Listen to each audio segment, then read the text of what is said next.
Voilà, Dakar, Beauté, Bolo, Penny,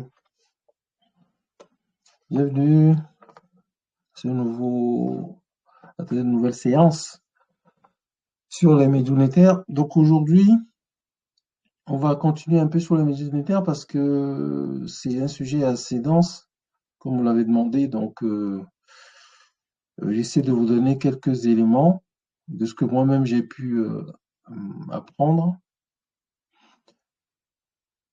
On va encore faire un peu de théorie aujourd'hui, parce que c'est important d'avoir au moins les bases avant de se plonger dedans. Mais on va pas aller plus loin dans la théorie parce que sinon ça va nous complexifier la tâche. Je vais vous donner quelques règles encore et avec des exemples. Et la fois prochaine, on pourra, même aujourd'hui, si on a un peu le temps, on essaiera de lire le nom d'un roi de l'ancienne Égypte dans un cartouche. Comme ça, vous voyez à peu près, vous verrez à peu près euh, un exemple concret. Mais avant ça, il faut qu'on continue un peu sur la théorie. Alors, je vous ai partagé deux supports. Un support qui est le PowerPoint, le slide que j'ai téléchargé la dernière fois, mais il est incomplet. Et j'ai transformé l'ensemble des slides en site, une sorte de site qu'on peut partager en ligne sur Internet. L'avantage, c'est que je continue à le modifier et quand je le publie, il se met à jour automatiquement. Donc, je ne sais pas si vous avez eu l'occasion de cliquer dessus ou le voir. J'ai partagé un site. Et qu'est-ce qui a pu voir le site? Moi, j'ai regardé un peu. D'accord. Donc, tu as cliqué sur le lien et ça t'a ouvert des slides que tu peux regarder en ligne. Oui, oui, c'est ça. C'est ça, ouais.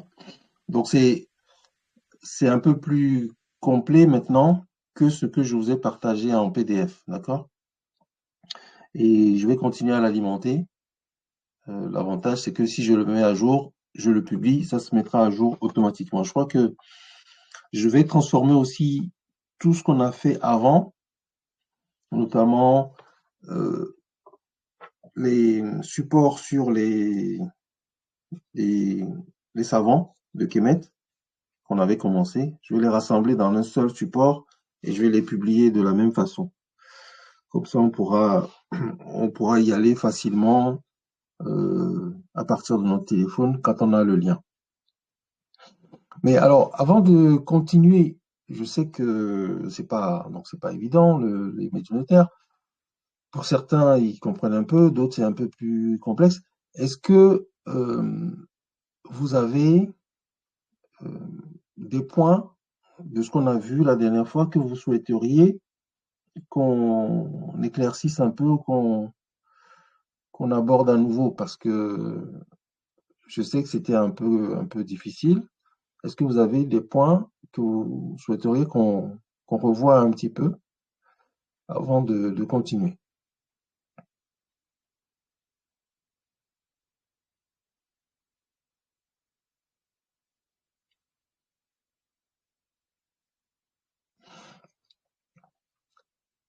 Non, tout va bien? Bon, donc ça veut dire que vous avez compris tout ce qu'on a fait jusqu'à à présent sur les médias monétaires. Donc essayez donc de me rassurer parce que l'important c'est que vous sachiez les choses, hein. C'est-à-dire que on fait pas pour faire, on fait pour avoir la connaissance et aussi comprendre et après appliquer. Parce que moi, je vous ai fait les médias monétaires, moi-même je n'y connaissais pas grand-chose, donc je me suis plongé. Donc voilà. Mais l'intérêt pour moi, personnellement, de le faire, c'est au-delà de lire quelques stèles comme ça, c'est aussi de rentrer dans la pensée profonde des, de nos anciens, des KMTU.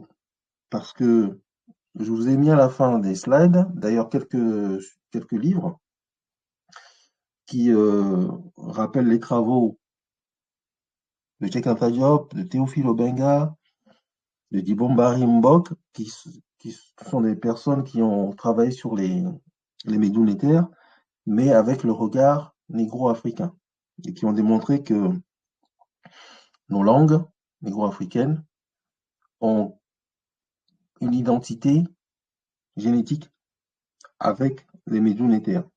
Et d'ailleurs, plus vous vous intéresserez à ça, et plus vous vous intéresserez à vos langues, et vous verrez que la pensée philosophique de l'Égypte antique se reflète complètement dans la pensée négro-africaine.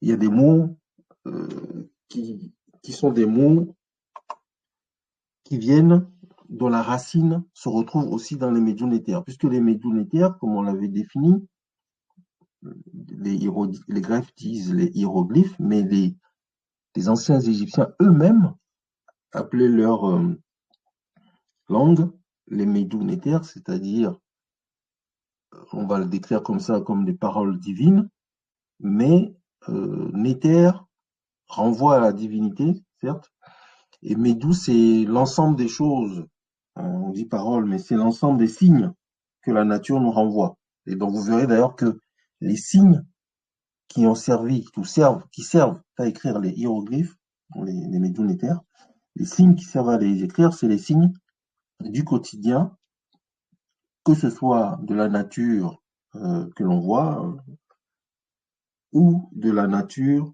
ou du cosmos, quand on lève les yeux au ciel. Donc, c'est vraiment tout l'environnement des anciens égyptiens qu'ils ont traduit euh, pour pouvoir le vocaliser. Donc, c'est important de comprendre le fond de ces choses-là. D'ailleurs, Néther, par exemple, moi, dans ma langue, on dit ntra. Ntra. En fait, c'est des sons que les Européens ne savent pas prononcer, hein. Un peu comme on dit il y a des phonèmes qui ne, qu'on ne peut pas prononcer correctement ici quand on n'a pas la langue qui se place correctement pour pouvoir les prononcer. Donc, Néther, on est obligé de mettre des voyelles pour pouvoir les, le prononcer en européen, mais dans ma langue, on dit ntr, ntr, ntr.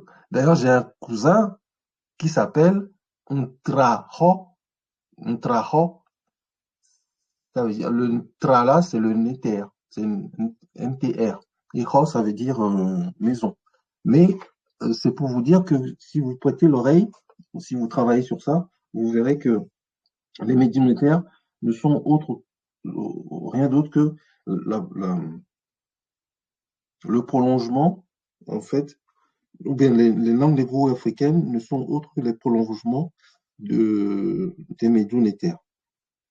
Bon, donc cette petite introduction faite, je vais aller directement à ce qu'on va voir aujourd'hui. Donc aujourd'hui, on va, comme je disais, on va quand même refaire un peu de théorie avec des exemples à la clé pour que vous compreniez bien, que vous ayez vraiment les bases. Donc on va parler euh, de comment on, on reconnaît un phonogramme. Non, plutôt, comment on reconnaît un logogramme dans une écriture. Hein, comment on le reconnaît? Il y a des signes qui permettent de le reconnaître. Donc on va voir ça, ce qu'on appelle les traits diacritiques. C'est un peu savant, mais c'est comme ça. Hein. Et on va voir comment aussi on forme les logogrammes, comment les logogrammes sont formés. Et puis on fera un point sur les classificateurs et on parlera un peu des compléments phonétiques qu'on a essayé de voir aussi un peu la dernière fois, les compléments phonétiques. Alors comment on reconnaît les logogrammes. Donc, je vais aller directement à cette partie-là. Je crois que je vais même utiliser le site, ça va nous permettre de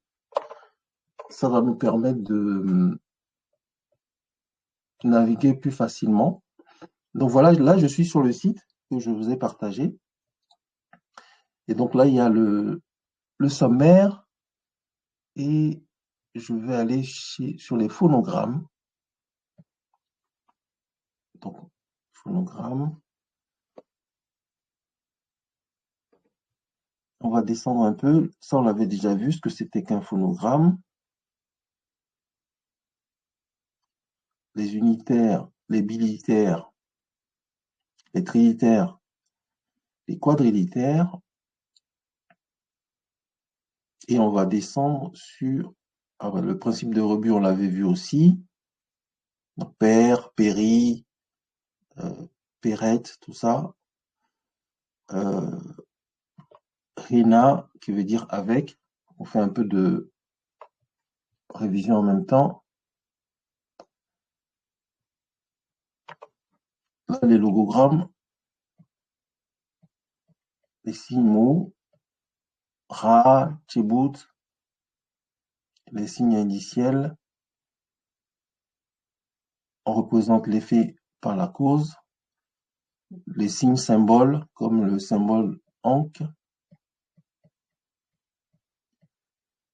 Et là, voilà ce que je voulais vous présenter aujourd'hui. Voilà, comment on reconnaît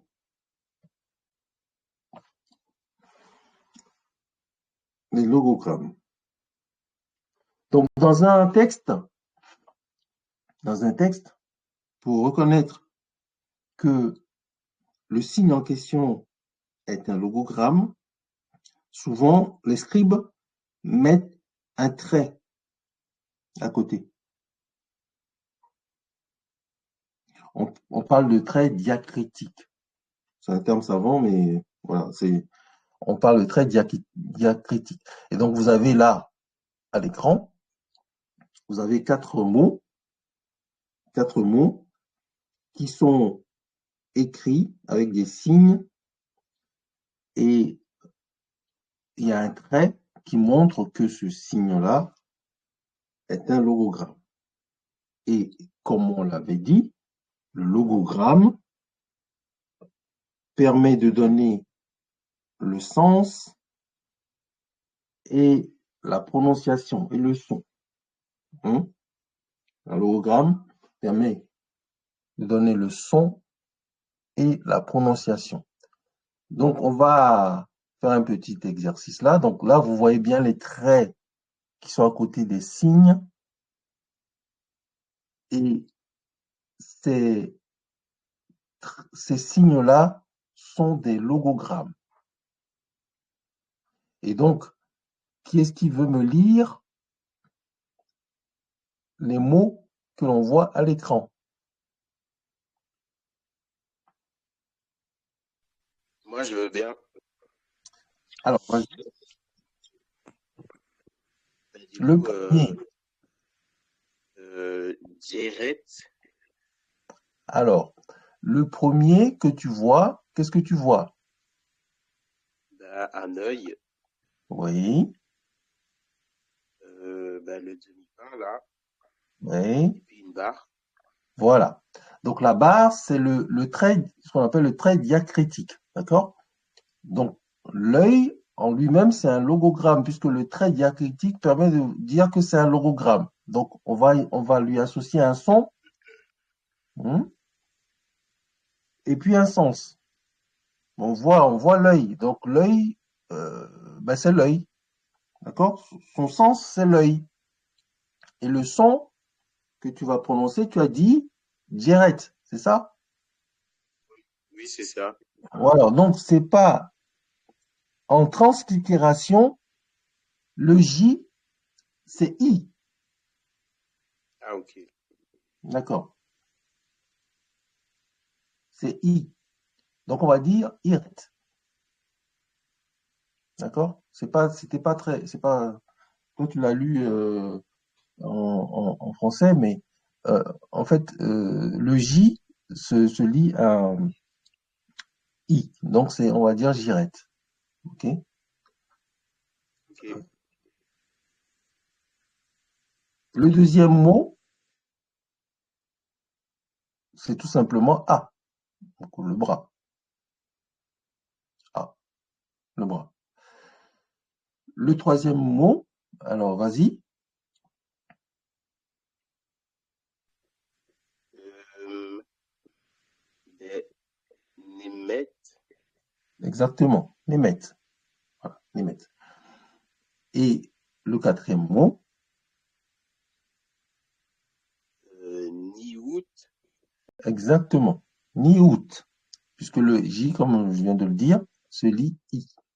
Donc, c'est des mots qui sont des phonogrammes qui renvoient à un sens et à un son. Donc, on a ici le, le bras tendu, là, comme ça, la paume ouverte, c'est le A. Iret, Német, Niout. La foulée, le déplacement, c'est Német. Et le cercle que vous voyez là avec un croisement, c'est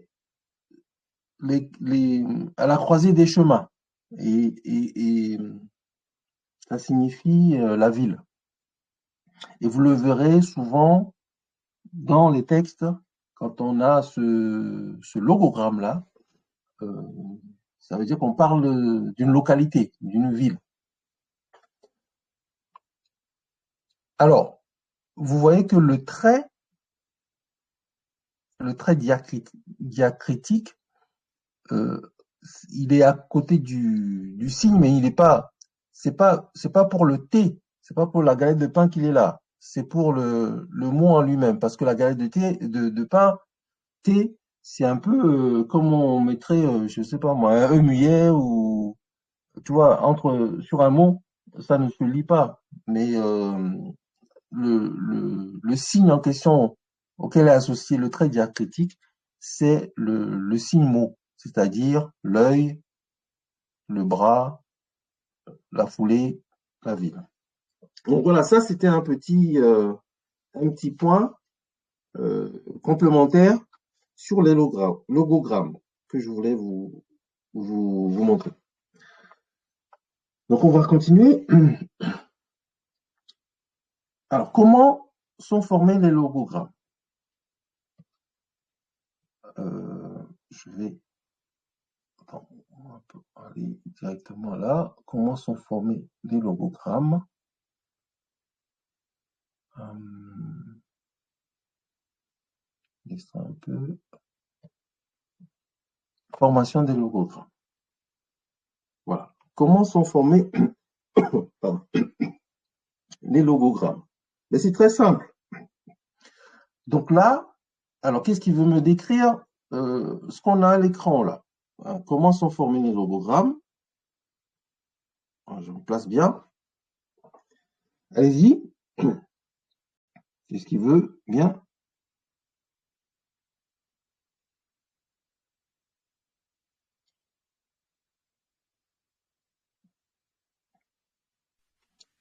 moi je veux bien. Allez-y, allez-y, allez-y, oui. Bah, du coup, on a un homme assis, euh, il y a un cheval, un char, une charrette, je sais pas trop, et un lion. Mhm. Ok. Et donc, qu'est-ce que ça te dit? Qu'est-ce que, en voyant ça, tu penses à quoi? Ben, hmm, euh, enfin, les autres, je sais pas trop, mais le char, je dirais plus tout ce qui est agriculture et tout ça. Hmm. Ok. Donc ça te renvoie à des univers agréables pour le chat. Mais en fait, concrètement, quand tu vois ces signes-là, euh, comme on a dit, le logogramme, c'est un signe qui renvoie à un sens et à un son. là, concrètement, on fait appel au sens. Donc, on forme les logogrammes de différentes façons. Ici, par des icônes, tout simples. C'est-à-dire que quand tu vois un homme assis, ben, c'est l'homme assis, hein, c'est l'homme assis. Quand tu vois un cheval, c'est un cheval. C'est pas abstrait. C'est-à-dire, c'est ce que tu vois, c'est ce que c'est. C'est-à-dire que ce que tu vois là à l'écran, c'est exactement ce que c'est. Donc, c'est une première façon de former les logogrammes, puisque les icônes que l'on voit, les signes que l'on voit, c'est directement le sens du mot. On voit un lion, c'est un lion. Un cheval, c'est un cheval. Donc, il y a des signes, quand on les voit directement, on leur associe le sens direct. Donc, on forme les logogrammes à partir des icônes. C'est les formes les plus simples, en fait. Un oiseau, c'est un oiseau. J'ai mis quelques exemples ici, mais c'est pour vous dire, il y a des signes dans les mots. Quand on les voit, on sait tout de suite de quoi on parle. Donc, c'est des signes qui renvoient directement à un sens. Donc, ça, c'est des exemples. Quelques exemples. Est-ce que ça va? Est-ce que vous comprenez ça? Oui. Bon, ok. Il y a des signes que l'on va utiliser. Je vais descendre un peu.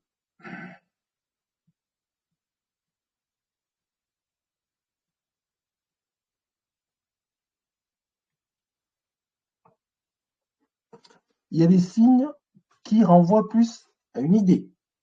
D'accord? C'est-à-dire que on voit la chose, mais on renvoie ça à une idée. Attends, j'ai avec mon truc là. Voilà. C'est-à-dire que, bon, vous voyez l'exemple 1 là que vous voyez. Vous voyez le premier pot, c'est un logogramme. Pourquoi? Parce qu'il y a un trait à côté. D'accord? C'est un logogramme qui va se lire. Là, on a mis des E muets, des E plutôt entre les consonnes, qui va se lire Eneket. Donc, la bière, c'est un vocabulaire qu'il faut connaître, tout simplement. La bière. Mais ici, le pot en question, c'est un contenant.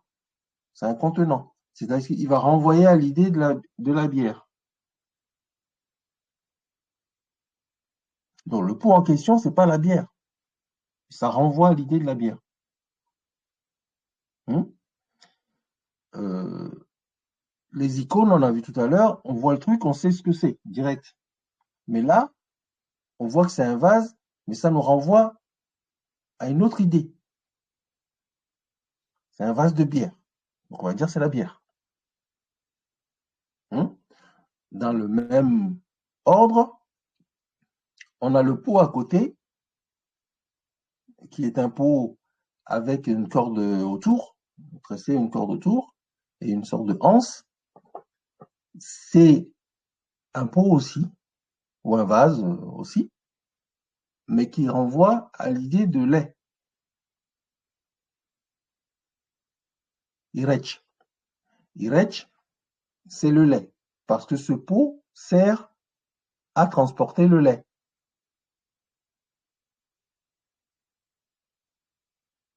Et un autre exemple en bas, c'est une pierre, le granit, pierre qui est dure, qui se lit match. C'est la pierre, une pierre dure. Et donc cette matière-là, cette pierre-là, elle caractérise le granit.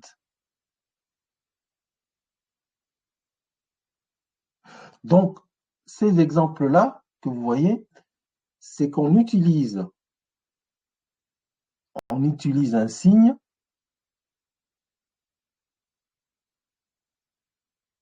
pour renvoyer à une idée. C'est-à-dire que l'idée n'est pas la chose, mais l'idée vient de la chose. Le terme qui permet de le désigner, c'est ce qu'on appelle la métonymie. Métonymie. Donc, une métonymie est une figure de style qui, dans la langue ou son usage, utilise un mot pour signifier une idée distincte, mais qui lui est associée. Donc ça, c'est Wikipédia qui nous donne cette définition. Mais c'est exactement les exemples que vous avez en face là. Donc la phrase, elle est un peu savante, mais vous avez les exemples concrets là. Donc la métonymie, c'est le fait d'utiliser un signe pour lui associer une idée. Donc le signe n'est pas la chose, ça renvoie à une idée.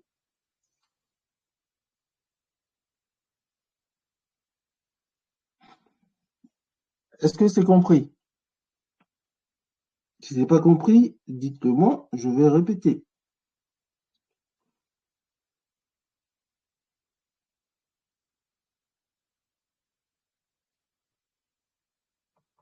Ça va?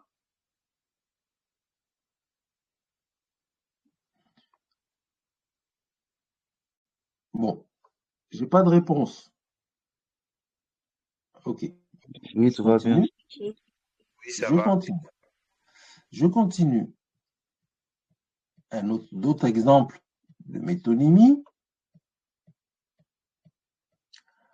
On en a vu un déjà. Auparavant, c'est un exemple 3. C'est le voile gonflé. Le voile gonflé qui se lit tchaou, le vent, ou bien il y a un autre homophone qui peut désigner ça, c'est nefou, le souffle.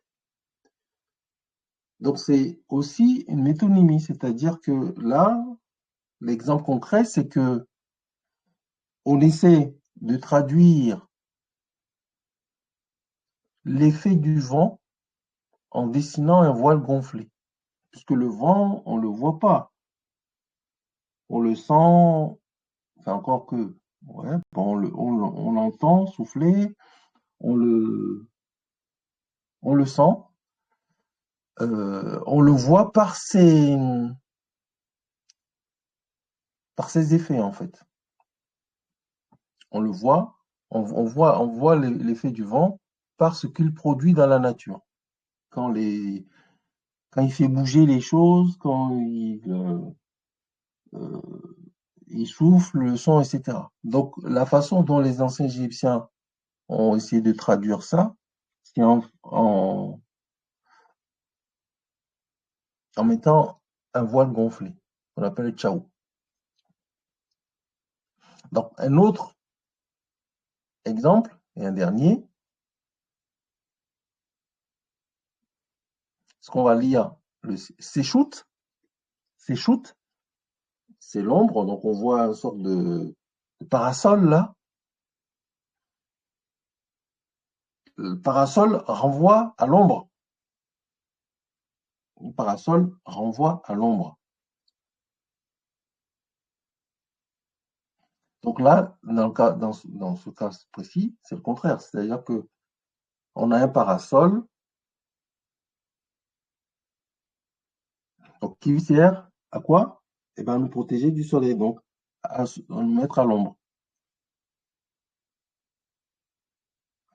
Donc, je répète, donc la métonymie, c'est le fait d'utiliser un signe,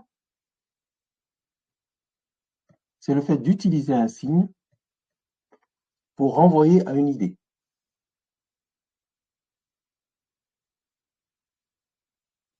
D'accord? On utilise un signe pour envoyer une idée. Donc, c'est comme ça que les logogrammes sont formés. Donc, gardez-le en tête, on l'utilisera quand on fera quelques exercices. Donc, vous allez mieux comprendre.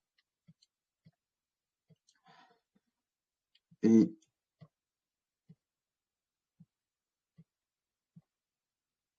on avait déjà vu ça, donc je le mets juste en rappel. Ici, vous avez... Alors, qu'est-ce qui veut bien me décrire les trois mots qu'il y a ici?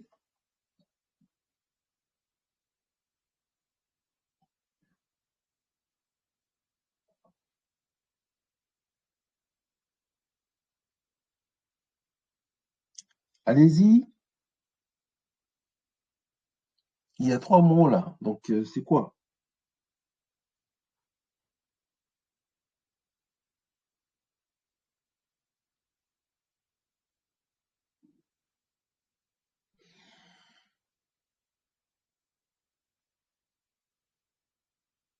Allez-y.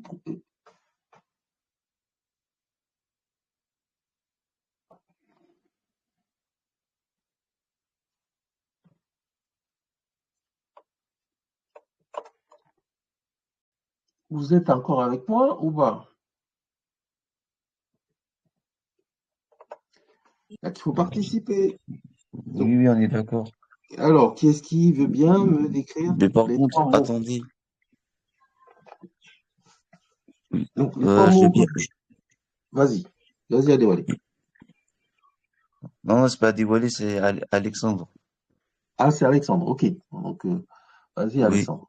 Quand je ne vois pas, Vous, je ne vois pas. Vas-y. attendez, vous voulez que je lise le Ouais, début là? décris-moi les trois mots que tu vois. Ok. Bon, il y en a trois. Donc, il y a le mot sèche qui veut dire écrire avec le symbole d'un. Ah, j'ai peur. Un papyrus enroulé. OK. Oui. Ensuite, il y a un Est-ce que deuxième sèche qui veut dire le scribe avec un personnage qui est assis avec le truc toujours enroulé. Et le troisième, c'est séchou, c'est-à-dire les écrits. OK. Mais alors, OK. Donc, le premier, sèche, c'est le mot, c'est le signe en lui-même. C'est-à-dire qu'on a, on a une palette d'écriture. C'est-à-dire avec le, le petit pot qui sert d'encre avec la corde et le, le pinceau qui lui est accroché. Donc ce signe-là, en lui-même, signifie sèche. Mais pourquoi? Alors, quelle est la différence entre ce sèche-là et le deuxième sèche?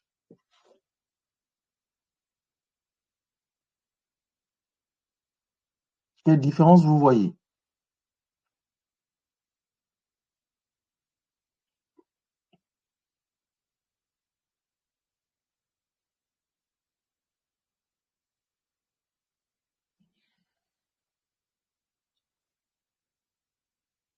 Vous voyez bien qu'il y a une différence entre les deux mots. Qu'est-ce qui les différencie?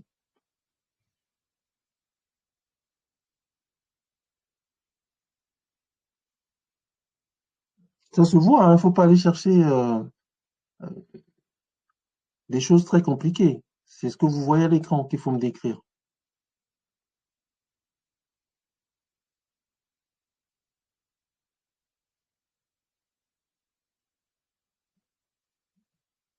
Vas-y, Alexandre. Je redis ce que j'avais dit avant par rapport aux écritures là. Oui, mais donc je t'amène juste à comprendre la différence entre les deux mots. C'est-à-dire qu'on utilise une même graphie, c'est-à-dire un même mot, avec des signes différents. Donc, c'est des homophones. C'est-à-dire, d'un côté, on lit sèche, de l'autre côté, on lit sèche, mais ça ne veut pas dire la même chose. Non, Les homophones, ça se prononce de la même façon, mais c'est pas la même chose. Et pourquoi c'est pas la même chose? C'est les signes qui les accompagnent qui, qui, qui le différencient.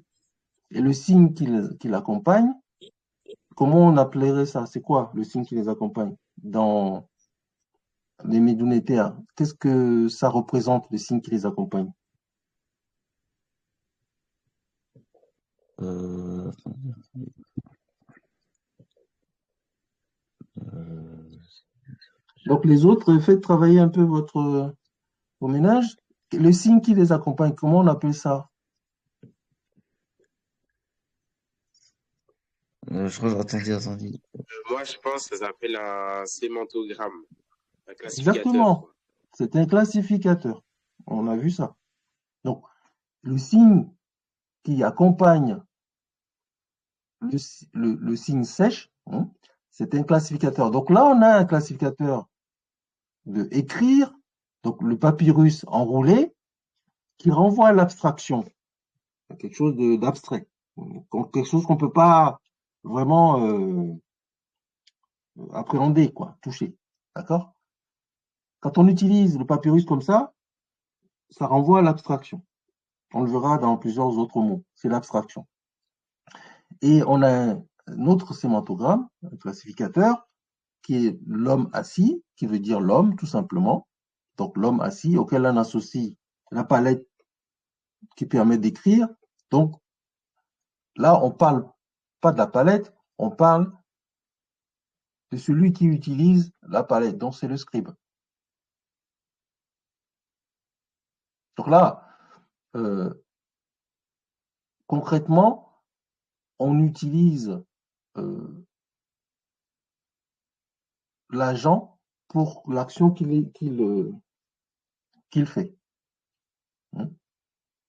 Et le troisième mot, on est toujours dans l'abstraction, on a ici un papyrus enroulé, et les trois traits signifient le pluriel, hein, en égyptien ancien, en médounétaire.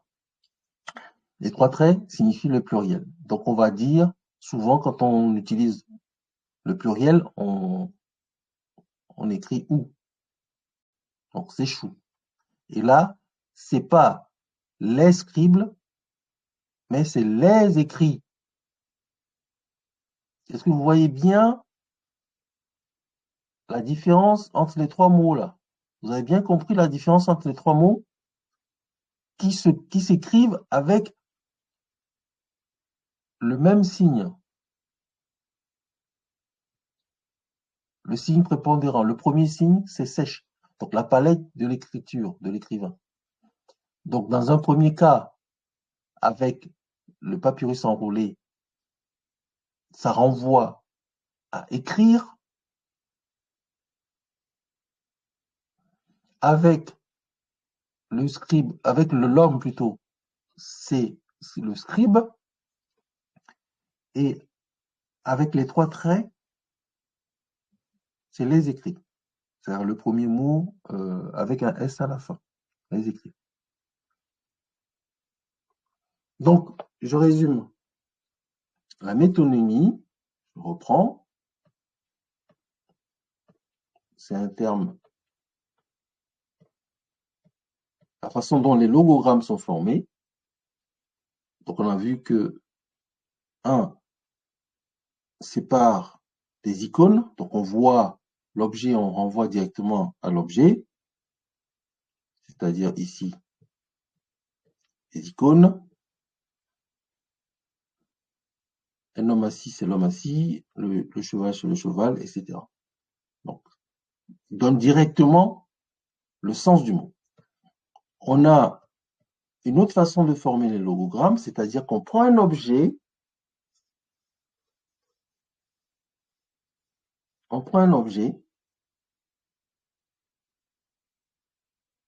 et cet objet nous renvoie à une idée qui n'est pas l'objet. mais on lui associe, qui lui est associé. D'accord? Donc là, on a des exemples. Heineken, la bière, Irechet, non, Irech, plutôt, Irech, et match. Un autre exemple, c'est l'effet qui évoque sa cause. Donc, l'effet du vent, c'est le voile gonflé. Donc, ça renvoie au vent. Et là, l'ombre, pour son effet, c'est-à-dire que on utilise un objet, en l'occurrence ici, le parasol, pour signifier que c'est l'ombre. Et en dernier, un autre exemple, l'agent pour son action, c'est-à-dire ici concrètement, avec le mot sèche, lorsqu'on place un sémantogramme, un déterminatif à côté, on peut bien préciser le sens du mot. Dans le premier cas, c'est l'abstraction, donc c'est l'écriture, enfin non, plutôt écrire, le terme écrire, c'est le verbe écrire. Le deuxième, comme il y a un homme assis à côté, ben, c'est le scribe. Et le troisième, c'est juste le pluriel. Donc ça, deuxième façon de composer des logogrammes. Troisième façon, c'est les métaphores. Alors, qu'est-ce que c'est qu'une métaphore plutôt? Une métaphore, c'est quoi?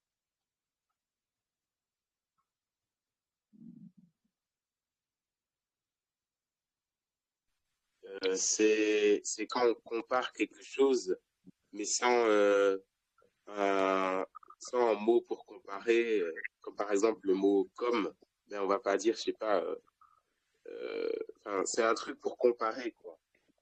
Oui, donc là, le terme comparer, c'est très bien.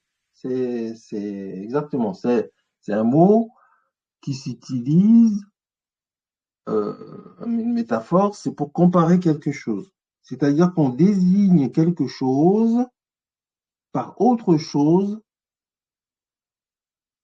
d'accord, qui peut lui ressembler, mais ou qui peut partager les mêmes caractéristiques. Hmm. C'est une métaphore. C'est-à-dire qu'on ne prononce pas le mot, on donne un autre mot qui nous renvoie à ce qu'on veut dire. Donc, c'est le principe de l'analogie, comme on dit. Hein.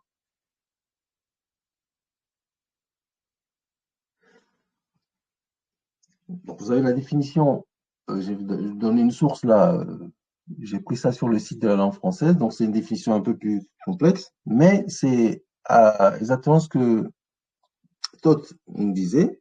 Donc, on prend donc là, on va prendre les exemples. Ici, le mot ad. Est-ce que vous avez reconnu le mot ad? Qui est-ce qui a reconnu le mot ad? Avec les, euh, les unilitaires là. Est-ce que vous les avez reconnus? Donc, qui est-ce qui veut bien me décrire le premier mot là? Qu'est-ce qu'il voit? Allez-y, pas toujours les mêmes. Donc, vous êtes, je ne sais pas combien vous êtes, je ne vous vois pas dans la salle là. Il y a d'autres personnes, donc participez. Donc, c'est en le faisant que vous allez vous approprier les choses. Hein. C'est en essayant de décrire que vous allez vous approprier les choses. Donc, qu'est-ce qui veut bien? Allez-y, les autres là qui êtes dans la salle, décrivez-moi le mot que vous voyez.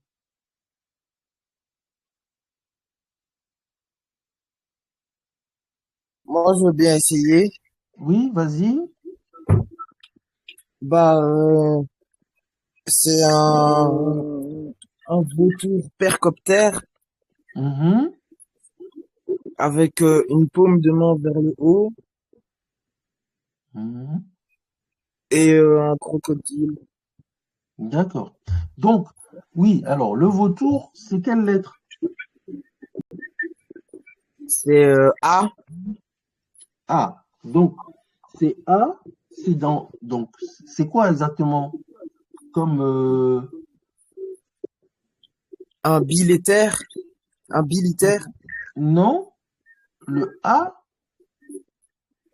c'est Ben, en un fait, moi, j'ai écrit dans mon cahier que c'est double A. Ah, d'accord. Tu as écrit dans ton cahier que c'est double A. Eh ben, écoute, on va aller voir si c'est un militaire, puisque on a vu les militaires. On va faire un peu de révision tout de suite. Les militaires. Est-ce que dans les militaires, on a. Alors, je vais aller directement. Là, on a les militaires. Donc, je navigue là, dans mon truc. On a les militaires. euh,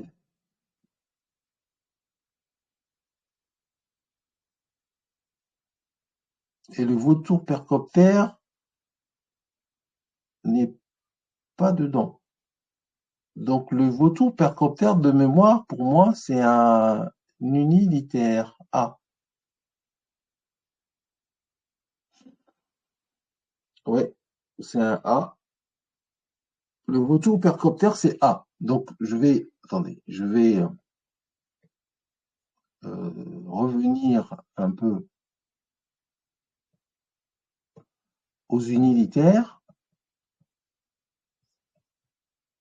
en cliquant dessus, unilitaire. Et donc là, vautour percoptère, c'est le premier signe que vous voyez. Je ne sais pas si vous voyez mon écran déjà. Je suis sur Oui, Internet, vous voyez? Ouais, On voilà, voit. d'accord. Voilà, donc vous voyez le vautour percoptère, c'est A. Alors, c'est un, dans le truc de Gardiner, là, c'est un sorte de 3, ça se translittère, un A bizarre, là, c'est 3, mais c'est la lettre A. Donc, c'est un unilitaire. C'est Adéwalé qui parlait, hein, je crois. C'est un unilitaire. C'est pas donc, tu peux corriger ça déjà. C'est pas un bilitaire, c'est un unilitaire. D'accord? oui, Voilà. Il est différent du A, le bras tendu, qui est un A aussi. Un A, c'est un sort de, quand on l'écrit, c'est un sort de CCD dans les translittérations, mais c'est un A tout simple.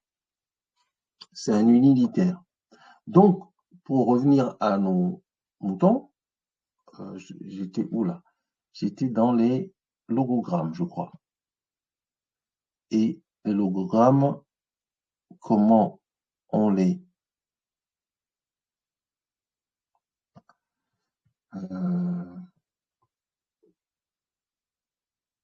attends, j'étais perdu dans mes trucs. Attends. Les logogrammes, attends. Avec le site, c'est moins évident. Comment formation des logogrammes. Voilà. Comment les logogrammes sont formés. J'en étais à la métaphore. Alors, métaphore. Voilà. Donc, allez. Donc, tu peux continuer. C'est un A. Le vautour percoptère, c'est A. Et la main, c'est un autre c'est unilitaire. D. C'est D. Exactement. Donc, ça fait AD. AD. Et ici, le crocodile sert de classificateur. Sémantogramme. Et donc, ce mot-là, ad, il veut dire être furieux, attaquer.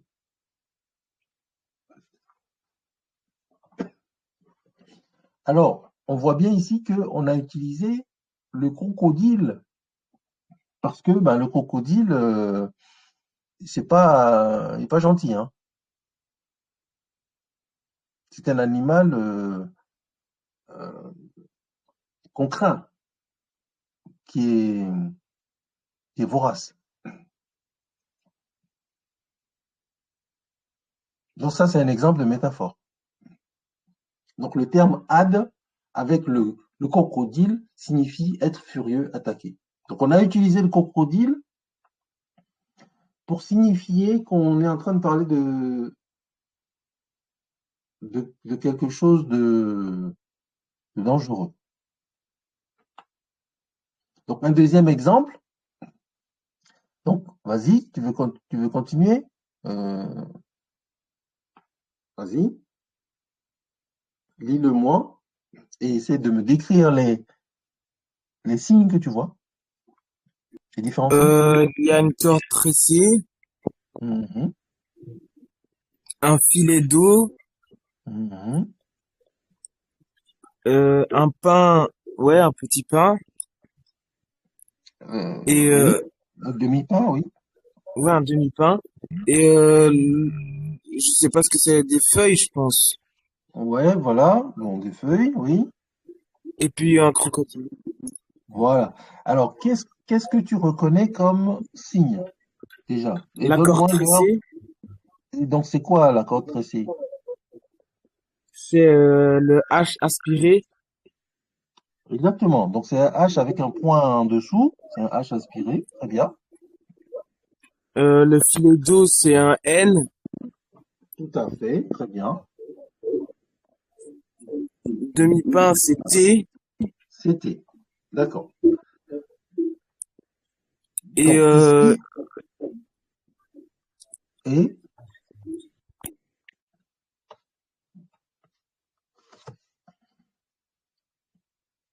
les feuilles. Alors, et ça, faut retourner voir les tables pour voir dans les tables à quoi ça renvoie. Mais je crois que c'est les feuilles de Souchet. Mais je crois que c'est pas dans les tables qu'on a vues là. Voilà. Voilà, c'est une touffe de plantes. Je le vois ici, M2. Donc, ça s'écrit avec un H aspiré et un N. Donc, le mot en question, c'est hen. D'accord? Vous voyez le signe? La touffe de plante là qui est là, c'est le M2. Donc, c'est un militaire, M2. Je reviens à Mamidou. Donc, ce signe-là, à lui seul, c'est ce qui est écrit hen. On a juste rajouté des E entre les consonnes pour le prononcer Henet. Henet. Henet. Étant entendu que le H aspiré, c'est la corde tressée, H, N, T. Et le mot, c'est Henet. Ici, on a des unilitaires qui permettent de confirmer que le mot qui est là est le mot hen, Henet. Et le classificateur permet de renvoyer à la notion de quelque chose également de dangereux. Donc, le terme, la signification du mot, c'est la voracité. Et c'est comme ça que les scribes, les anciens Égyptiens, composaient les logogrammes. Donc, soit par métaphore, soit par métonymie, soit directement avec des icônes. Ok, bon, donc, ça c'est une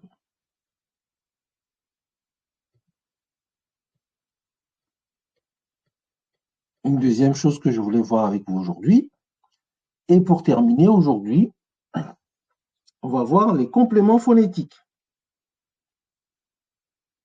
On n'aura pas le temps de voir le détail des classificateurs, mais des compléments des classificateurs, mais on va voir les compléments phonétiques. Alors, un complément phonétique, c'est très simple. C'est très très simple. C'est des signes qui permettent de bien lire la graphie que l'on voit.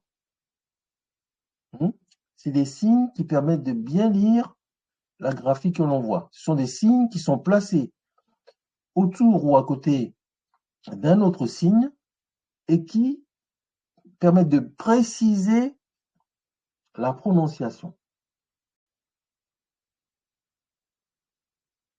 Donc, vous voyez à l'écran, donc qu'est-ce qu'il vient bien me décrire les deux mots qu'il voit à l'écran là.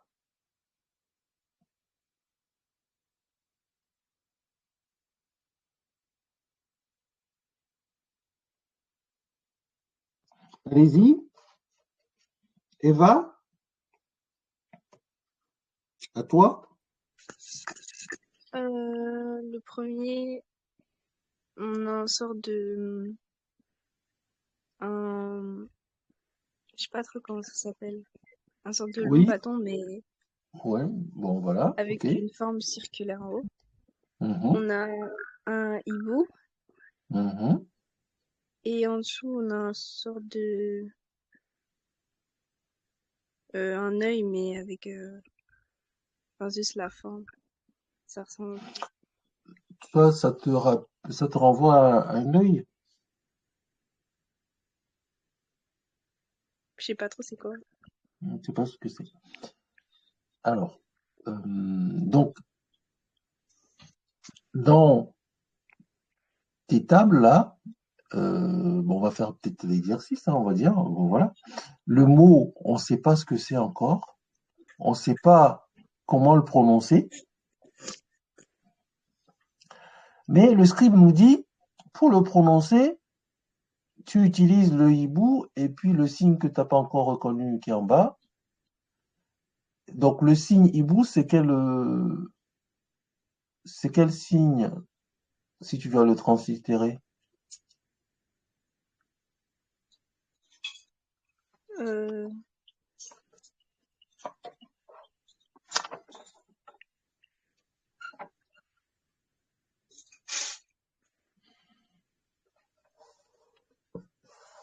Hmm. Donc le signe hibou, c'est quel signe? C'est quelle lettre en fait, plutôt? C'est quelle lettre?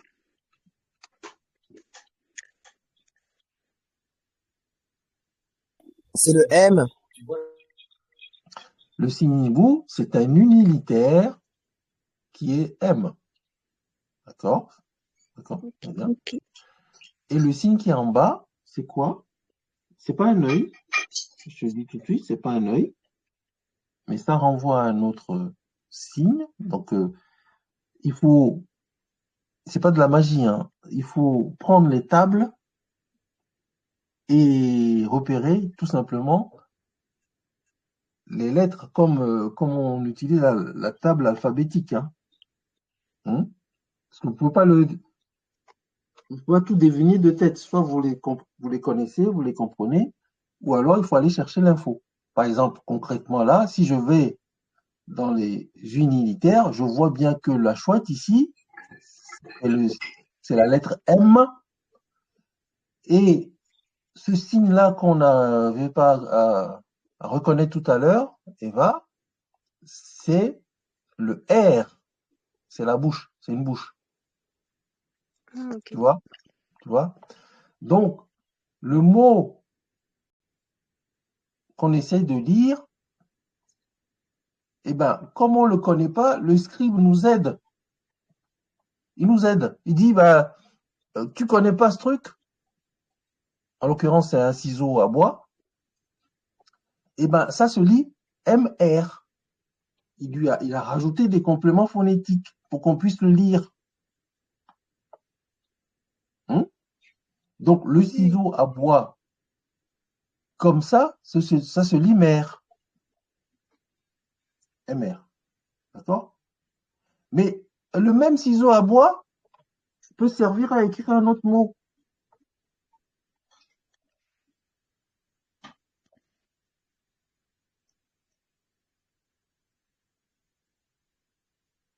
Et le deuxième mot,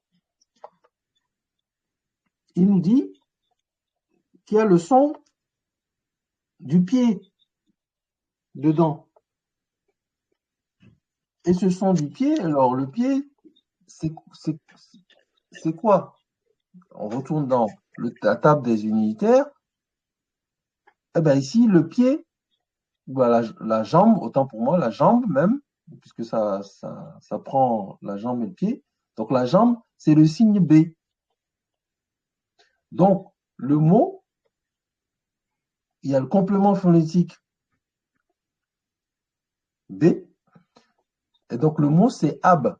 Donc on va se souvenir que, ah ben oui, c'est comme il y a B, le mot en question, c'est ab, et non pas mère. Même s'il est écrit avec le même signe, en l'occurrence le ciseau à bois. Donc, dans un texte, lorsqu'on va voir le ciseau à bois MR, on va lire mère, alors que lorsqu'on va voir ciseau à bois avec AB, on va lire, avec la jambe, on va lire ab. C'est à ça que servent les compléments phonétiques.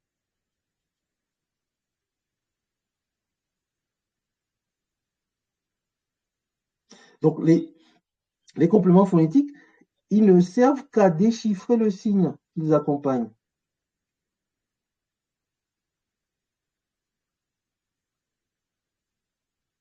Donc, ils ne notent pas le son. Ils ne servent qu'à vraiment, c'est un exercice qui nous permet donc de déchiffrer le signe. Donc, on va donner quelques autres exemples. Par exemple, complément phonétique. Vous allez bien voir la différence. Ici, qu'est-ce qui vient me décrire les deux mots là?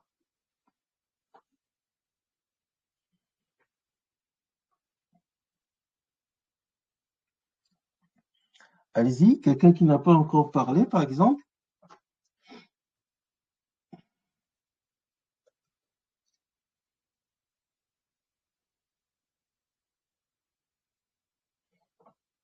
Je ne sais pas qui est là, je ne vous vois même pas. Allez-y, donc vous voyez quoi? Qu'est-ce qui veut bien?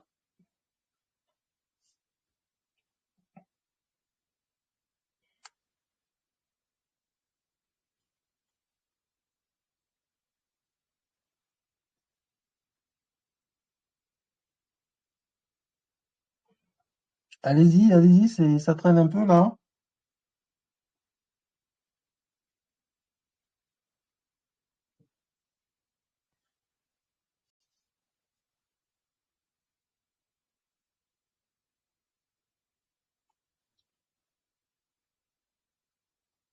Donc personne ne veut décrire? Ça, c'est des mots faciles, hein? Déjà qu'on connaît déjà, mais il y a les compléments phonétiques qui permettent de bien lire le mot. Alors, allez-y.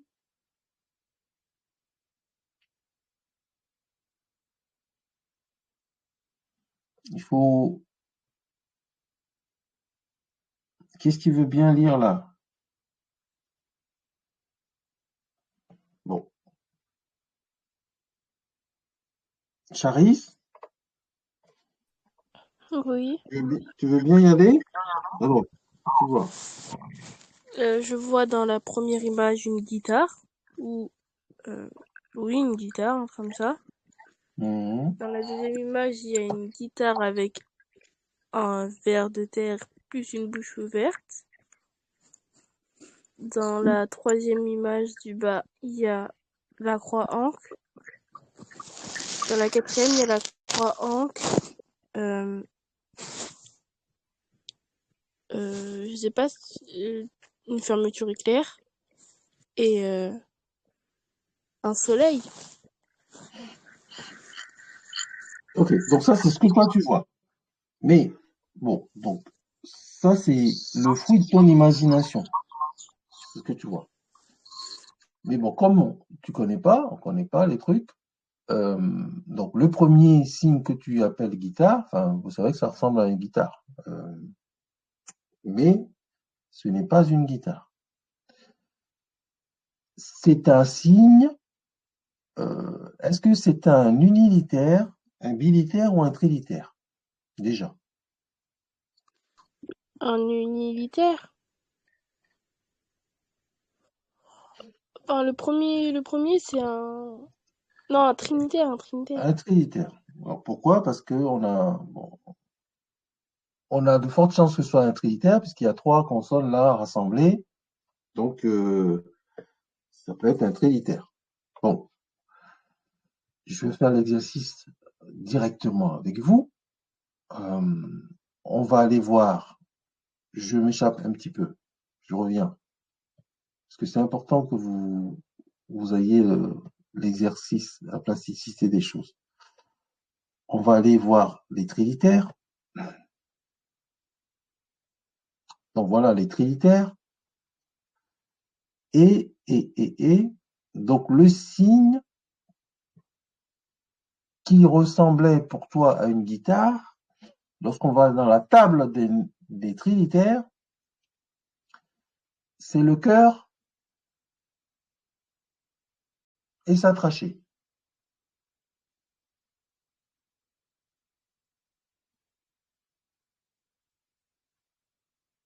Donc voilà, c'est le cœur et sa trachée. D'accord? Donc c'est NFR. Donc ça va se dire Néfer. D'accord? C'est Néfer. Donc c'est le cœur et sa trachée. Donc si je reviens à mon texte,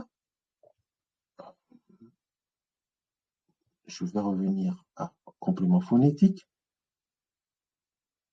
et descendre un petit peu ici. Voilà, je reviens. Donc ce mot-là, donc le signe en lui-même, c'est pas une guitare, c'est le cœur et sa trachée. Donc c'est un cœur et sa trachée artère en fait. C'est un trilitère qui s'appelle Néfer. Mais le scribe, il te dit que ça se lit Néfer. Pourquoi? Parce qu'il rajoute en complément phonétique la vipère à cornes, qui est un unitaire, qui est un F, et la bouche ouverte, qui est un R. Ro, ro, F, R, ro. Donc, les lettres qui sont des compléments phonétiques ici ne permettent que de renforcer le fait que le mot néfer se lit néfer. Parce qu'en lui-même, sans les compléments phonétiques, parce que les compléments phonétiques ne sont pas obligatoires. C'est une aide pour pouvoir lire le mot facilement. D'accord? Si on prend le deuxième exemple, donc vas-y pour le deuxième exemple. On va aller jusqu'au bout. Donc, tu m'as dit ici, qu'est-ce que tu voyais déjà là, ici? La croix ancre. La croix ancre, parce que tu le prononces ancre parce que tu le connais. Tu le connais. Bon, la croix ancre, parce que tu connais. Mais donc, ici, qu'est-ce que tu vois en complément phonétique? Un N et un K. Voilà, donc le N, c'est le filet d'eau. Donc, en fait, c'est le filet d'eau, c'est celui-là. N, c'est le filet d'eau. N35, c'est le filet d'eau. D'accord? N. Et le K, KH, qui se lit K, ça doit être un militaire. On va voir si on le trouve. C'est ce qu'on appelle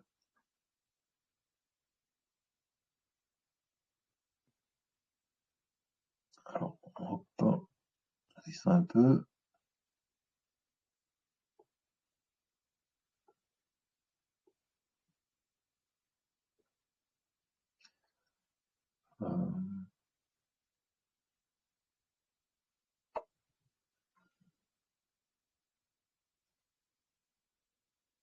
Je ne trouve pas ici pour vous le montrer. Attends, c'est peut-être.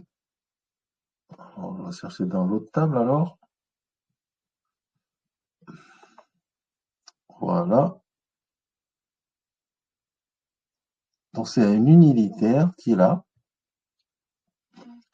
C'est ce K-là. C'est avec le H avec une petite incursion en bas. Donc la table nous dit que c'est une hutte ronde. Il y en a qui disent que c'est un tamis ou bon, en tout cas ici on nous dit que c'est une hutte ronde.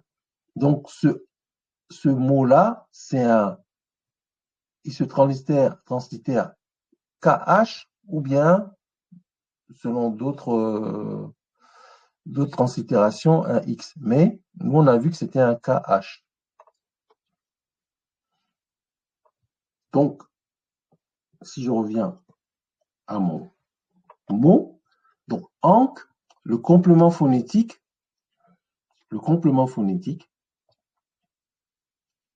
nous rappelle que ça se lit ankh. Il y a le NK qui permet de renforcer le mot. Donc c'est un complément phonétique. Ankh. On aurait pu ne pas le mettre. Pour les connaisseurs, tout de suite tu vois ce signe, tu vas dire c'est ankh. Mais le complément phonétique permet de le renforcer, de renforcer le mot.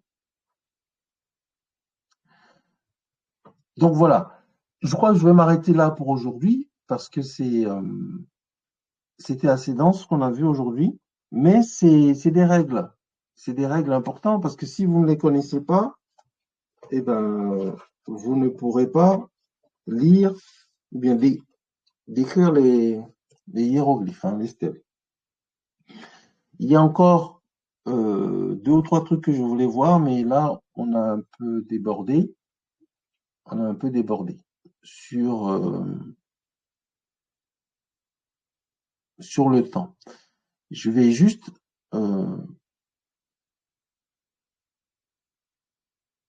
vous faire un petit exercice quand même avant de partir. Ouais, je vais faire un petit exercice. Comme ça, on partira avec un exercice concret. J'ai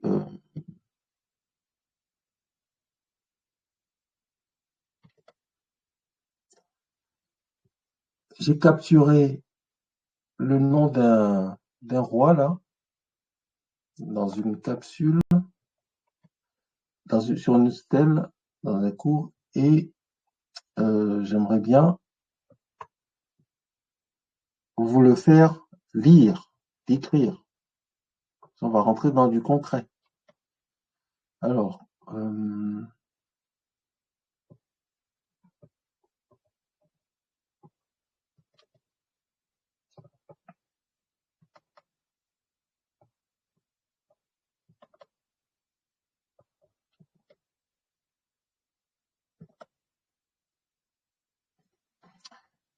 il est où? Il est là.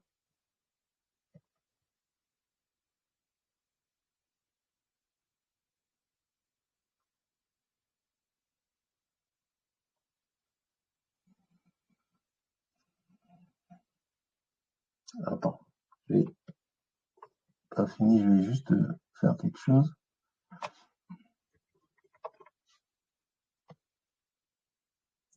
Voilà.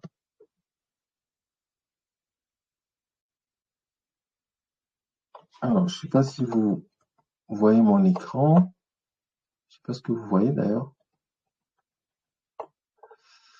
Vous voyez mon écran là? Vous voyez qu'est-ce que vous voyez à l'écran? On voit le site Canva là, mais un Ah, peu vous en voyez gris. Ah oui, d'accord. Donc, je vais basculer. Je vais basculer. Alors, attendez. Hop,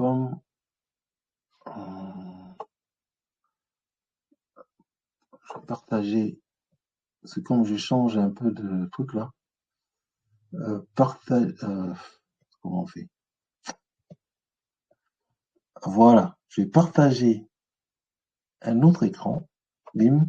Pour faire l'exercice avec vous. Bim. Voilà. Donc là, vous voyez une écriture. On est d'accord? Vous voyez une écriture là. Voilà, vous voyez une écriture. Eh bien, qui est-ce qui veut bien me décrire le nom de ce roi?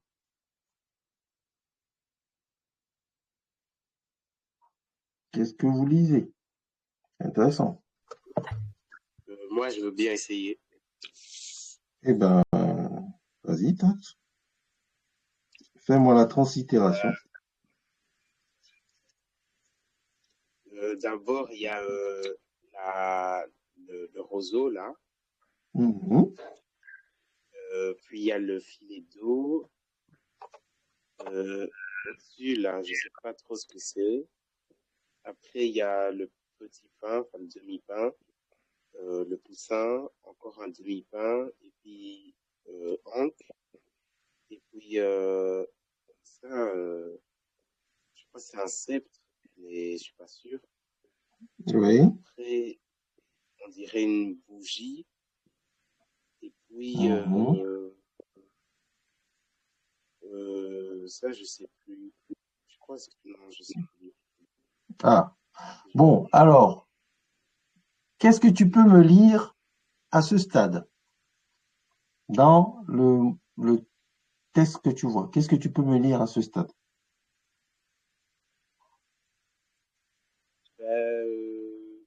D'abord, il y a le roseau, c'est le I. Mhm. Ensuite, il y a le filet d'eau, c'est le N. Mhm. Puis, les demi-pains, là, ça, c'est T. Mhm. Le petit poussin, ça, c'est OU. Et donc, à Il y ce a, stade, tu lis quoi? oui, Donc, pour le translittérer, la bande de terre qui est là, ça se lit comment? je sais pas. Donc, il faut se renvoyer à la table. Qu'est-ce qui sait ce que c'est que la bande de terre?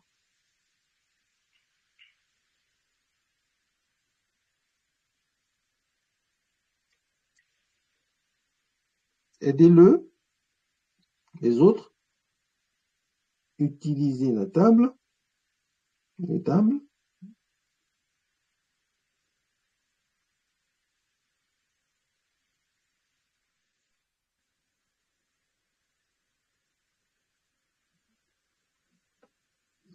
Je Allez, cherche. faut faire un travail d'équipe là, les autres là.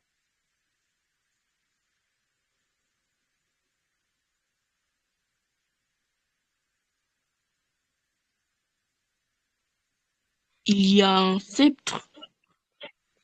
Non, les premiers signes, les premiers signes. Hmm. La bande de terre, c'est C'est quoi? une sorte de faucheuse. Une fauche. Oui, c'est non, il y a le roseau, Oui. il y a une bande de terre avec sorte de trait là, ça se lit comment? C'est dans les tables. Ça se dit comment? Ce mot-là, on l'a déjà vu déjà en plus.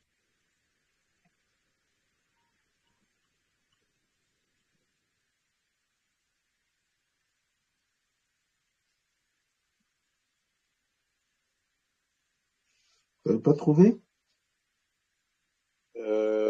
Non, pas trop. C'est un unilitaire. Donc vous regardez dans la table des unilitaires, vous allez le trouver.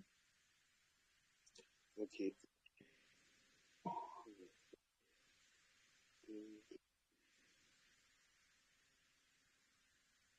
Personne l'a trouvé?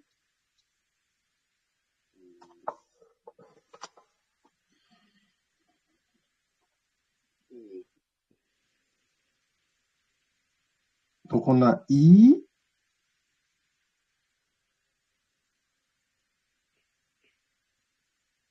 le roseau fleurit, le roseau, la feuille, la première c'est I.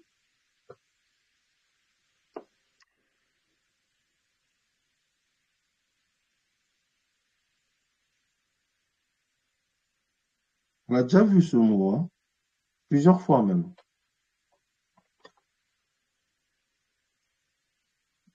Les premières lettres, les 3 premières lettres, on l'a déjà vu plusieurs fois.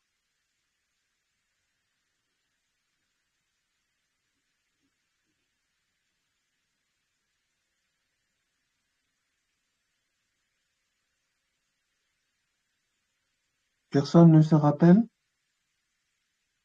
Non, je ne trouve pas non plus dans le Personne, Non, personne ne se rappelle des 3 premières lettres qu'on a. Les 3 premières?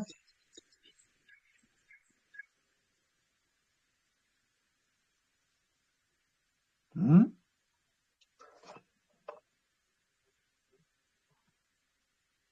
Alors, on va essayer d'aller voir.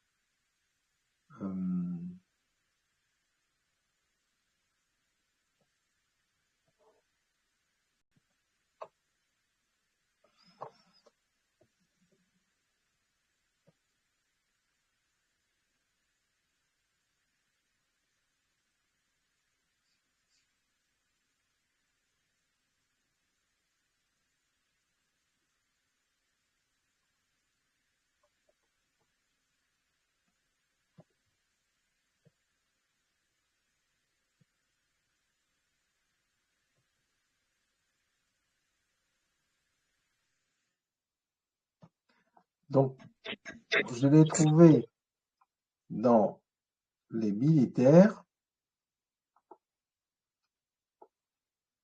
Hmm. Je l'ai trouvé dans les militaires.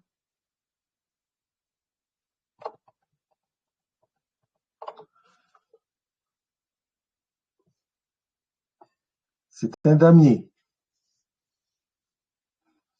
Il se lit MN.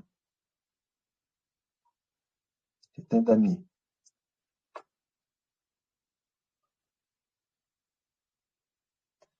Donc, si on revient à notre mot,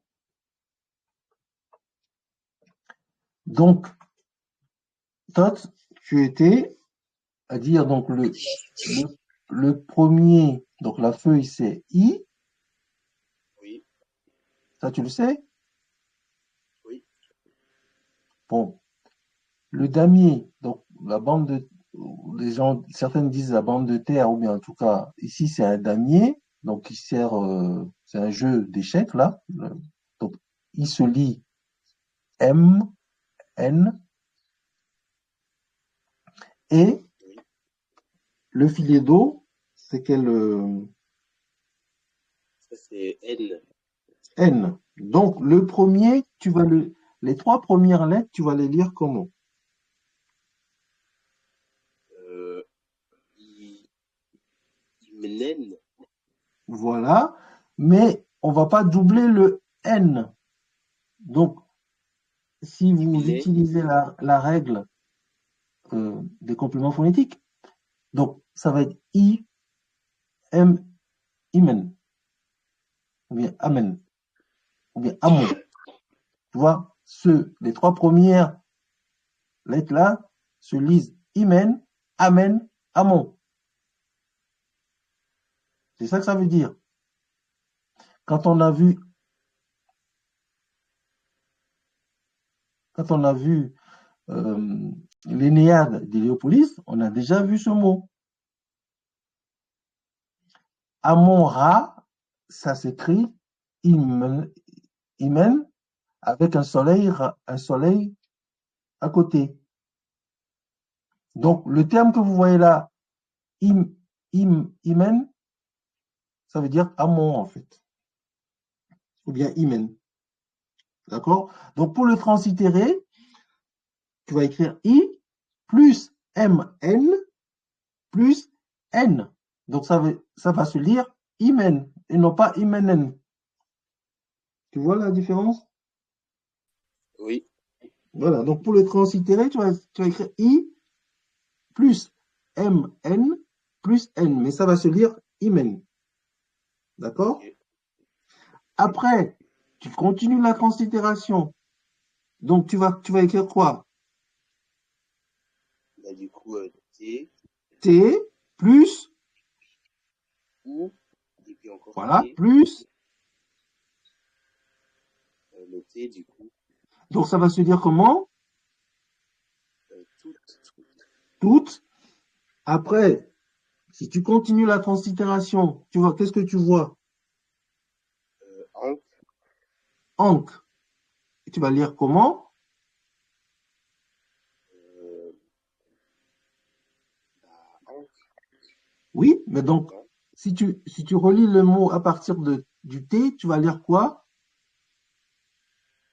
euh, tout, en, Toute ankh. OK. Donc, en translittération, tu vas dire Imana toute ankh. On est d'accord? oui, Alors, à ce stade-là, on parle de quel roi là? euh, tout en Camon, Exactement. On parle de Toutankhamon là. Parce qu'on voit là, toute ankh Amon. Alors, il y a une règle dont je ne vous ai pas encore parlé, mais on y reviendra, c'est la divinité vient avant le mot. Donc, la divinité, c'est Amon, ce qu'on appelle dans les règles des médiunétaires, on parle d'antéposition honorifique, c'est-à-dire comme la divinité, elle est au-dessus, on va la placer avant le mot. Hein. Donc, en quelque sorte, c'est Amon tout ankh. Mais ça se lira tout en camon. Donc, ok, on va pas Monsieur, lire on va pas lire le reste parce que ça nous renvoie à autre chose, mais je voulais juste vous faire lire tout en amont. D'accord? Et c'est comme ça, j'arrive, Charissa. Et c'est comme ça que depuis très longtemps, depuis des siècles, ceux qui se sont intéressés aux hiéroglyphes ont essayé de décoder les hiéroglyphes, notamment en partant du nom des rois dans les cartouches, notamment, il y a un célèbre, l'abbé Jean-Jacques Barthélemy, qui avait fait des gros travaux là-dessus en lisant, en essayant de décoder le nom des rois dans les cartouches. Et Champollion s'est aussi inspiré de ces travaux-là pour pouvoir déchiffrer les hiéroglyphes. Donc, vous voyez, c'est pas quelque chose d'assez compliqué, mais il faut appliquer les règles pour pouvoir, et il faut faire la translittération pour pouvoir vocaliser les choses. Donc, si vous n'utilisez pas les tables, vous n'y arriverez pas. Donc, vous aurez certainement appris ce que c'est que les médiumnités, etc. Mais il faut utiliser les tables. C'est comme les tables alphabétiques. Et les règles, c'est pour ça qu'on a vu les règles. Quand vous m'avez demandé de voir les hiéroglyphes, on ne peut pas s'amuser à déchiffrer les hiéroglyphes comme ça si on n'a pas un minimum de base. Donc voilà. C'est le petit exercice sur lequel je voulais qu'on termine aujourd'hui. On lira tout le texte quand on ira un petit peu plus loin, mais là, concrètement, le nom de Toutankhamon est écrit là. Imana ou bien Imen Toutankh. Oui, Charis, tu voulais poser une question? mais on peut pas dire Amon en tout? Bah, non, en fait, tu peux le dire, mais la règle, c'est la règle d'antéposition honorifique, c'est-à-dire qu'on met en avant on met avant euh, la personne qu'on considère comme euh, la divinité ou la grandeur. C'est une règle. C'est les Égyptiens anciens qui l'ont écrit comme ça. Donc, ils mettent en avant le Dieu. Hein. Ils mettent en avant le Dieu. Et c'est en fait, c'est ce qu'on a constaté dans les écrits. C'est pour ça que c'est devenu une règle. En fait, c'est une de leurs règles. Hein. Ce qu'on appelle l'antéposition honorifique.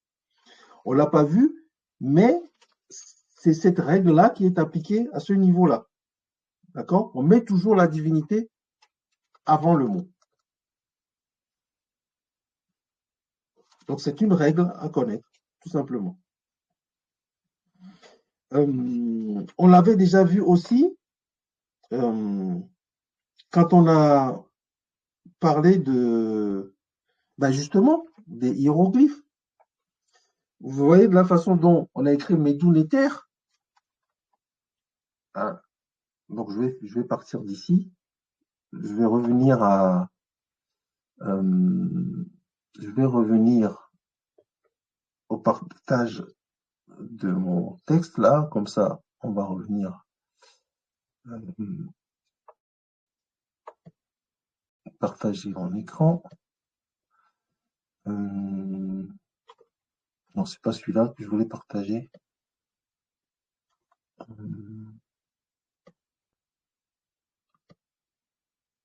Ah mince, toujours pas ça. On est sur notre truc là. Attends, où est-ce que je suis? Ici, partager ça.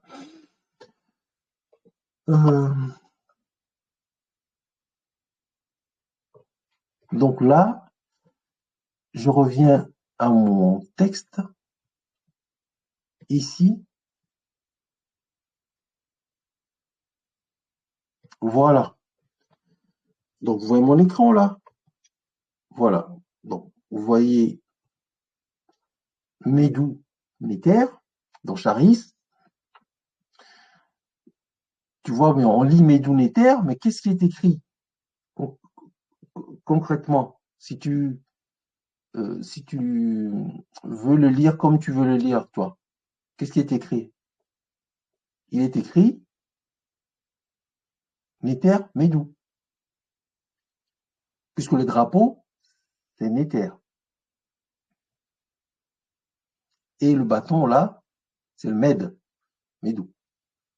Donc ici, on a utilisé la règle de l'antéposition honorifique, un peu comme tout à l'heure. Comme Toutankhamon, on a mis la divinité Amon avant. Donc ici, on met la divinité, le drapeau, ça renvoie à la divinité, à un lieu où il y a une divinité, c'est le Néter. Donc on dit Médou Néter.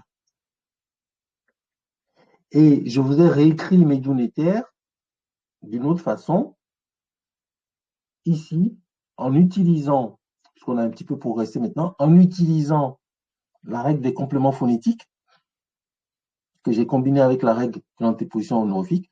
Ici, le bâton Med, on sait que c'est Ed parce qu'il y a la main qui veut dire D. Med, on va le lire Med, sans hésitation, parce qu'on connaît la règle. Et c'est un terme abstrait, et l'abstraction, j'ai mis le papyrus tressé pour dire c'est l'abstraction. Donc c'est un terme qu'on ne voit pas dans la nature, mais c'est quelque chose d'abstrait qui a été conçu par les anciens Égyptiens. Donc ici, on a bien la règle de l'antéposition honorifique. On va lire Médou Néter, alors qu'on voit bien que c'est écrit Néter Médou, ici. D'accord? Et donc, dans l'exercice que je vous ai partagé là, que vous avez tout à bien voulu décrire, si vous le transitérez bien, on aura I, Men, T-O-U, T-O-U, tout, Ankh. Donc, tout, Ankh, Amon. Donc voilà. Ben, donc on va arrêter pour aujourd'hui. Donc c'était assez dense, je le conçois, mais c'était un passage obligé, hein, vous voyez? Donc, il faut s'y coller si vous êtes intéressé à ça. D'accord? Sinon, alors dites-moi si on continue et qu'on termine là-dessus ou bien si on passe à autre chose. Ça, c'est intéressant. Parce que je sais que c'est pas évident, mais quelque part, il faut connaître les règles. Hein. Donc, dites-moi où est-ce que vous en êtes par rapport à ça? Est-ce que vous comprenez ou est-ce que c'est trop compliqué? On va passer à autre chose. Dites-moi ce que j'aimerais bien avoir votre température avant de finir là. Rapidement.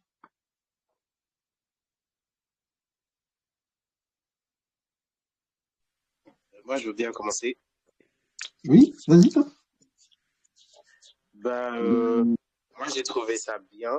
C'est intéressant, même si c'est un peu compliqué, mais voilà, il y a des règles, il y a des codes qu'il faut apprendre.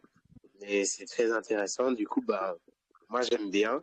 Mais si c'est pour découvrir autre chose, bah, on peut toujours. Moi, je suis ouvert à ça. Donc, voilà. D'accord. Merci Todd. Alors les autres, rapidement. Qu'est-ce que vous dites par rapport parce que alors Charis, toi qui voulais apprendre les Medjugorje là. Donc où est-ce que tu en es? Mais moi, ça m'intéresse, mais c'est un peu compliqué. Et après, je me dis que, comme on a vu déjà tout ça, on peut continuer. Mais après, si on part et qu'on revient, on va devoir tout reprendre. Du coup, ça va être un D'accord. peu...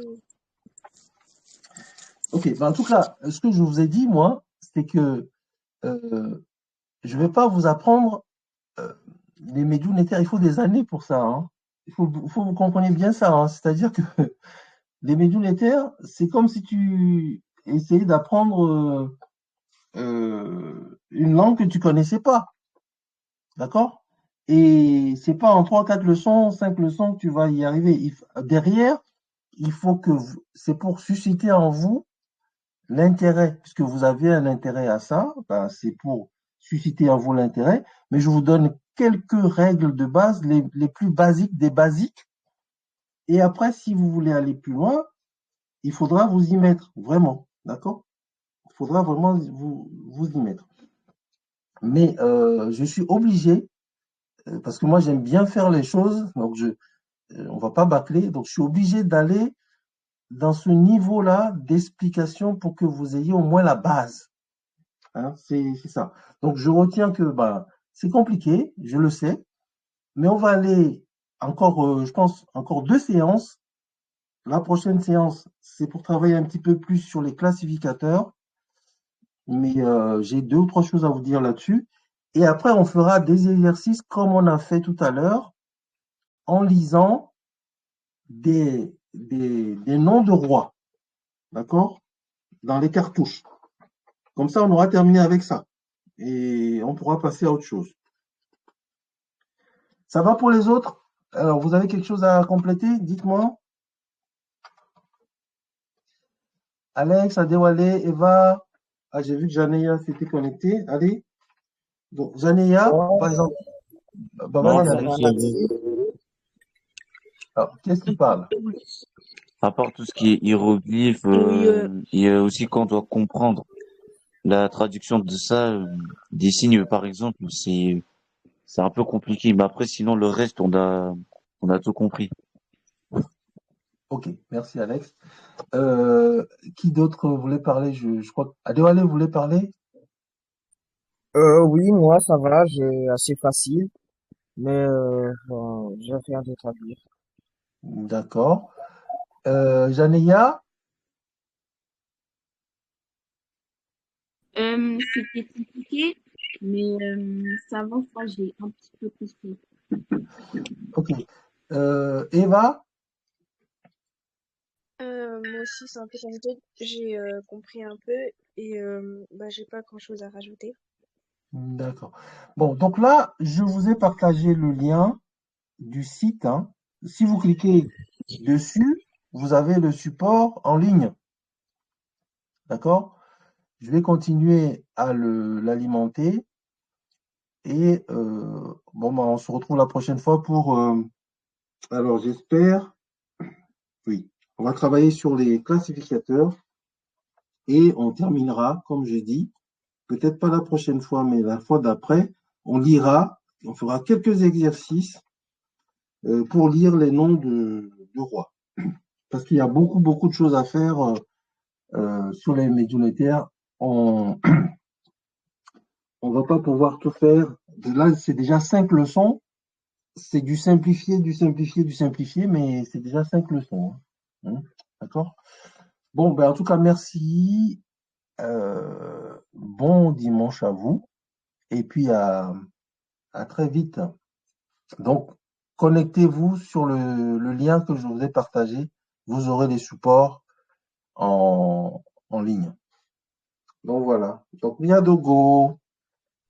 Bon dimanche. Dimanche. Bon Dimanche. dimanche au TEP. À dimanche Bon prochain. dimanche, au revoir. Au revoir.